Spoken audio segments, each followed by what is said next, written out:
नमस्कार मु अनंतराम गौड़ कौची मु सहदेव टिकरपड़ा ग्राम पंचायत फार्सीबंदर आसी ए आरोग्य नेचुरोपैथी मु शुणिली आउ मत विश्वास लगिलानी लोके भी कहले सब मिछ कथा जानी आउ मु जीवी भल होगी आईबी तांकर कथा टी जाई देखी आसी बेली आसिले आउ जो प्रकार चिकित्सक चलीचे आउ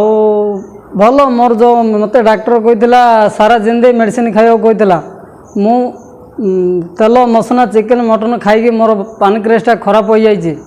आउ मत डॉक्टर कहला जे सारा जिंदगी तू आउ मेडिसिन व्यतीत भल होनु आ मु आसिली एडिके आसिक तांकर जो प्रकार जो प्राकृतिक चिकित्सा करी जो आमको जो आरोग्य भल कले आउ से धन्यवाद मो मेडिसिन खाई भी मोर 100 280 ए प्रकार थिबार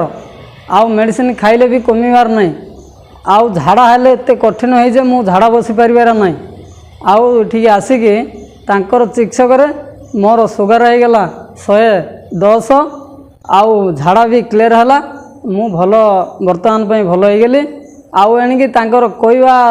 अनुजाई मु पालिकी किछि दिन रही गले आउरी आगु मुक्ति पाई पारि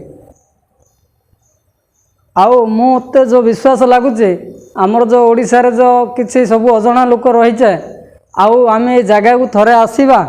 आउ जे आसीबो ही जानिमो घर आउ एडिकी पहुँचले आमर रोग कौन आमर चिकित्सक कौन सब प्रकार आमे जानिबा मुक्त पाइबा जीवा।